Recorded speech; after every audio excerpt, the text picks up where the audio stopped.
tinokuchingamidzai kuchechi yeChrist Embassy yepamhepo yatinoita muchishona. Iko zvino hapachina chikonzero chokupedza svondo rose usina kupinda chechi, nokuti painopindwa unenge usipo, kuda wakanga uri kubasa pakaenda vamwe kuchechi, kuda wakanga uri parwendo, kuda chechi yeChrist Embassy haisati yakuwanikwa kwaunogara, kana kuti unofarira hako kudzidza shoko raMwari nechishona. Ino ndiyo yave chechi yako. Chipinda tinamati. Haleluya. Tinosangana zvekare pamunamato wedu weChrist Embassy watinoita pamhepo muchishona, ndichivimba senguva yose kuti makava nesvondo rakanaka, uye ndichivimba kuti manga muri kubatana nesu pazvidzidzo zvese zverapsodi zvatinokutumirai zuva rimwe nerimwe. Haleluya. Ndichida kuti zvekare makorokoto takapinda mumwedzi wagumiguru, uye zvekare takatoziviswa kuti mwedzi wagumiguru mwedzi werugare. Takakutumirai mashoko akataurwa namufudzi Chris pamusoro pemwedzi iwoyu. Ndinovimba vakagona kuteerera mashoko iwayo kanzwisisa zvavakanga vari kutidzidzisa. Azoda kuti nditsinhire zvimwe zvezvinhu zvavakataura pavakanga vachitiudza pamusoro pemwedzi iwoyu kuti mwedzi wakaita sei. Ndoda kuti ndiverenge imwe ndima yavakaverenga, Johani ye14 ndima ye29. Kwai ndinokusiyirai rugare, rugare rwacho ndirwo rwandinarwo ini, ndirwo rwandinokupai. Haruna kufanana nerwenyika ino, saka mwoyo yenyu ngaisanetseka, ngairege kutya. Haleluya. Kwai ndinokupai rugare. Kwai rugare rwandinokupai ndirwo rugare rwuya rwandinarwo ini. Imbofungai pamusoro porugare rwakanga runa Jesu. Jesu vakanga vasingavhunduki. Jesu havana chavakanga vachitya. Pane imwe nguva vakanga vari muigwa nevadzidzi vavo, mhepo ikasimuka, mafungu egungwa akasimuka, mvura ikatanga kupinda muigwa, igwa rikatanga kunyura. Vadzidzi vakanetseka zvikuru, vakatanga kuchema. Ivo Jesu kwai vanga vakavata zvavo, vasingatotsvaki kuti zvii zviri kuitika. Vadzidzi vakamhanyira kuna Jesu, zvikanzi hamuna hanya yekuti takuda kufa here? Jesu vakangomuka vakatotsiura vadzidzi ava kuti ko munonetseka nei? Chii chinokupai kuvhunduka nokupaparika kwose ikoko? Kwanzi nokubva vorayira mhepo nemafungu kuti zvimire. Pakarepo zvakabva zvatopera. Rugare runo munhu wakaita seihwu, rugare rwakawanda zvakadii. Ndo rugare rwavanotipa. Kwanzi ndinokupai rugare rwandinarwo ini, handikupise kupa kwenyika. Vanhu vanoita mhosho yekuda kutsvaka rugare munyika. Vanoda kutsvaka rugare munyika. Vanotsvaka sei rugare munyika? Vanofunga kuti kana ndikadzidza ndichawana rugare, ndikawana mari yakawanda ndichawana rugare, ndikawana zvokudya zvakawanda ndichawana rugare, ndikapedza kuendesa vana vangu kuchikoro ndichawana rugare. Kana watodaro watorasika, handiko kunowanikwa rugare. Asi kuda ungabvunza kuti saka torega kutsvaka mari here?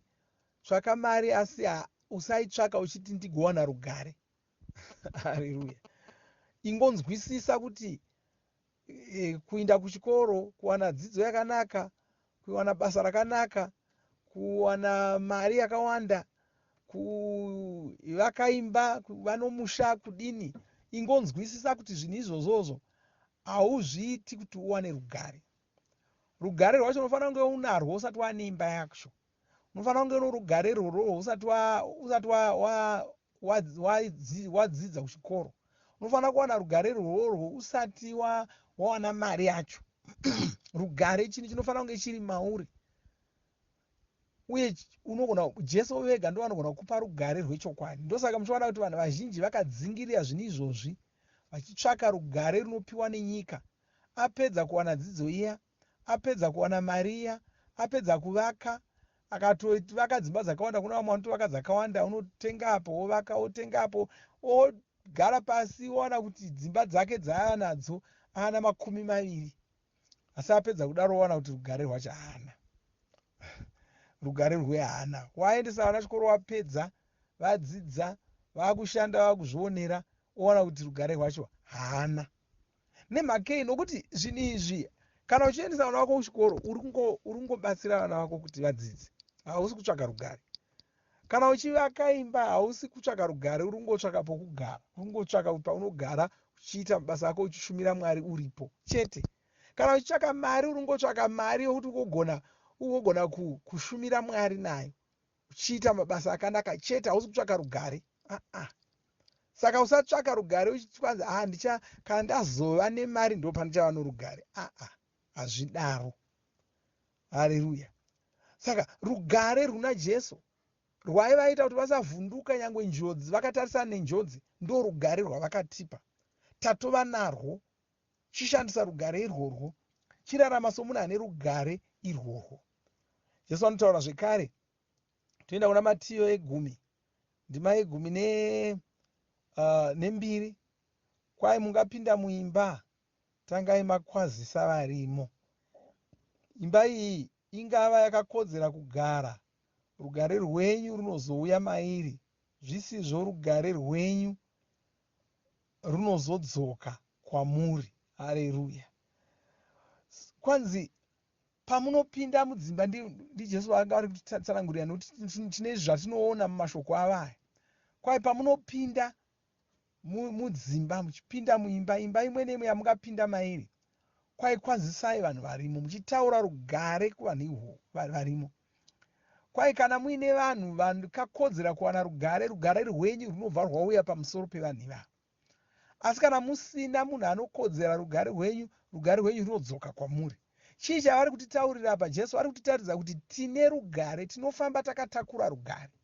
Kristu vakatitaurira vakati, vazhinji vedu tajaira kuziva nezvekuva nerugare, asi tinokanganwa kuti hatisi vanhu vanongori norugare chete, tiri vanhu vanofamba vakatakura rugare, vachipa rugare irworwo kune vamwe vanhu. Saka tinopa rugare irworwo kuna vamwe vanhu. Saka vakatsanangura vakati, mumwedzi uno, mwedzi werugare, katichiti mwedzi uno werugare kudai, hatisingotaura kuti mwedzi watiri kuzonge takagarika chete, asi mwedzi watiri kupa rugare kumhuri dzedu, tichipa rugare kunyika dzatinogara, kumaguta edu, kunharaunda dzedu, kumamisha kwatinogara, tichipa rugare. Kwanzi tinofanira kunge tichidurura rugare, tichidzvara rugare kwose kwose, tichikusha rugare kwose kwatinoenda, kuzvinhu zvose zvatinosangana nazvo. Saka mwedzi watiri kupa rugare kuna vamwe vanhu. Unopa rugare kuvavakidzani vako, unopa rugare kumhuri yako, unopa rugare kuhama dzako, ipa rugare kuguta rako. Taura rugare, rayira kuti muve norugare. Taura kuti ndinorayira rugare pamusoro penyika yangu, ndinorayira rugare muguta randinogara, ndinorayira rugare. Mazuva ano dzimwe nguva tinonzwa pamusoro pezvinoitika munzvimbo dzakasiyana siyana. Tonzwa kuti mazuva ano munzvimbo yakati yakunetsa kugara, yaane njodzi, mune makororo akawanda, nei. Dzimwe nguva tongogumira pakungonzwa izvozvo, tongovhundusirana, tichitotanga kutobatsirana kutya paya.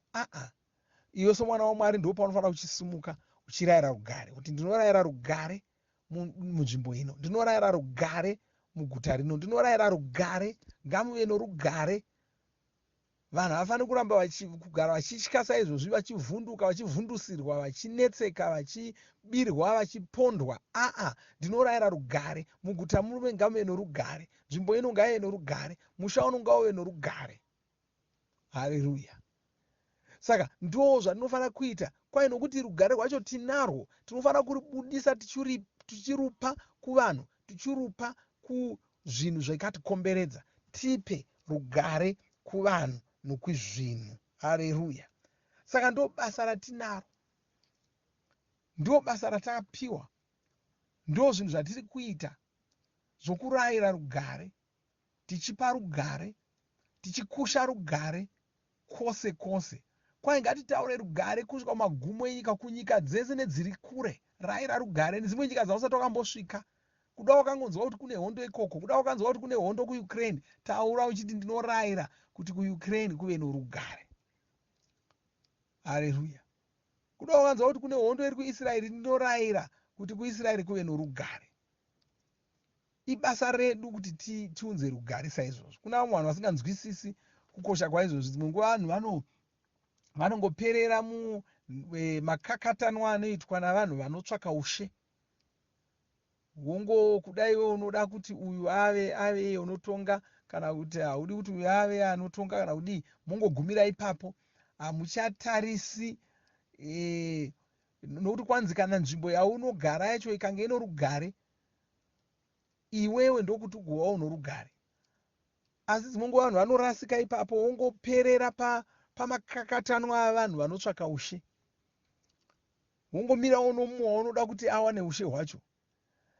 Hauchagoni kunyatsonzwisisa kuti zvinhu zvinofanira kufamba sei munyika. Pakaita mhirizhonga inenge ichiita seinoda kubatsira kuti uyo wausiri kuda kuti awane ushe asahuwana, hauchaoni chakashata pamhirizhonga iyoyo, wakuda kutomirawo nayo, wakuda kutotsigirawo. Tsvaka rugare. Usatsvaka kuti zvinhu zvishate munyika, kuti kuda mumwe munhu agowana ushe kana kuti mumwe munhu agoshayiwa ushe kana kuti ngamuve norugare. Kana vatungamiriri vachiuya vamwe vatsva, ngavangouya vachiwana munyika imo muno rugare. Ingotaura rugare. Taura kuti munyika mangu ngamuve norugare, muguta mangu ngamuve norugare, mumusha mangu ngamuve norugare. Hapana mhirizhonga iripo kuorora nhingi ichikusiya iwewe. Ikangovapo chete inobata mose. Saka usaitendera kuti ivepo. Haleluya. Saka ndo mwedzi watinawo, mwedzi wokurayira rugare, mwedzi worugare, mwedzi wokurayira watiri kurayira rugare munzvimbo dzatinogara, munyika dzedu, mumaguta edu. Ngatinamatei tichitenda Mwari, tichirayira rugare munzvimbo dzatinogara. Baba, ndoda kutenda nezita raJesu Kristu. Ndopa mbiri nekudzo kwamuri, ndokunamatai, ndokukudzai. Ndoda kutenda, ndoda kurugare rwenyu rwamakatipa. Hapana chinotinetsa, hapana chinotitemesa musoro, hapana chinogona kutikanganisa pamagariro edu nezita raJesu Kristu. Tine rugare, rugare rusingagoni kutsanangurika nepfungwa dzavanhu, zvisingagoni kunzwisisiwa nepfungwa dzavanhu. Muzita raJesu Kristu tinokutendai nokukurumbidzai. Tinorayira kuti nyika dzedu dzive norugare zvino, maguta edu ave norugare. Muzita raJesu Kristu tinodzingira kure mhirizhonga, tinodzingira kure njodzi dzose nezita raJesu Kristu. Tinokunamatai nokukudzai Baba. Chinyengeterera mumwe nomumwe wandanamata naye pazuva ranhasi, ndichimuropafadza. Nomuropafadza norugare, chimuropafadza nezita raJesu Kristu, noutano hwakanaka. Ndinotaura rugare munyama yake, muviri wake wenyama, nichidzingira kure marwadzo nezvirwere zvose kubva muviri make, muzita ramambo Jesu Kristu. Haleluya. Bandi rokutendai nokurumbidzai. Amen. Haleluya. Satapedza da kuti mubatane nesu tichimborumbidza Mwari, tichimbokudza Mwari pamwe chete. Kana wanga usina kuponeswa, chanamata newe zvekare mushure mokurumbidza Mwari ikoko, aunamata newe zvakare, tugamuchire Jesu ugoponeswa. Mwari wakuropafadze, tosangana zvekare musvondo rinouya. Asi pazuva ranhasi zvekare resvondo ino tichange tine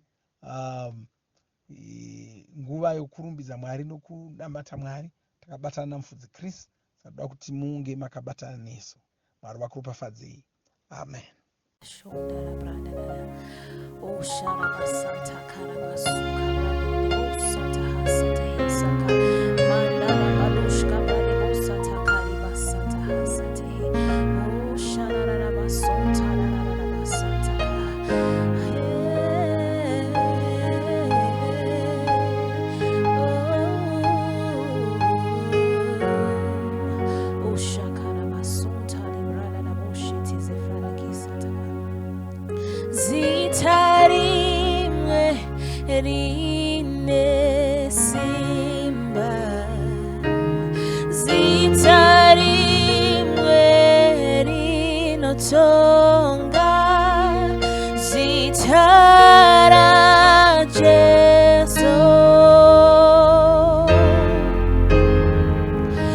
zita ra Jesu,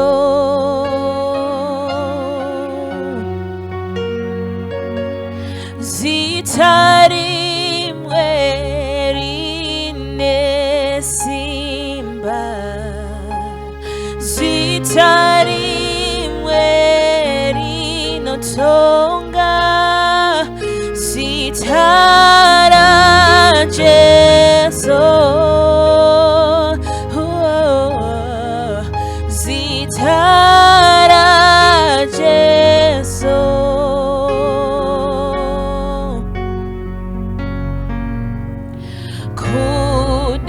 Kudengane panyika, hakuna ane simba, makomo paradzwa, masuo zarurwa,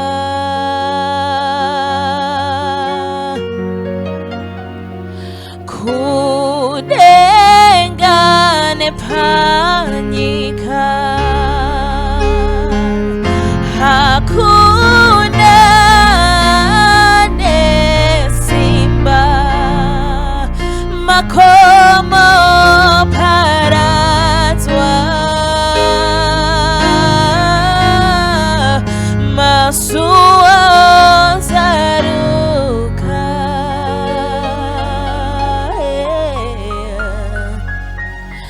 oh Jesu,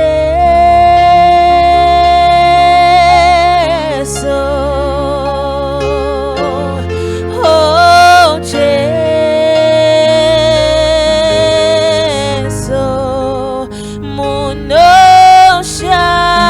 munoshamisa ishe, munoshamisa,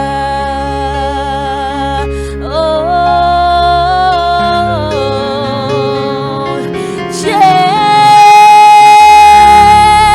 Jesu, ishe Jesu, munoshamisa,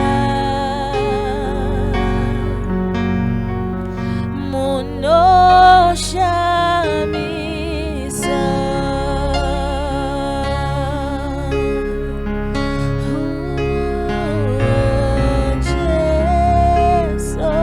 Jesu, Jesu, oh Jesu,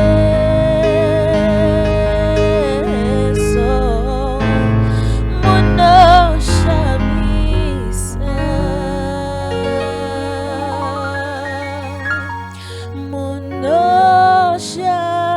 munoshamisa,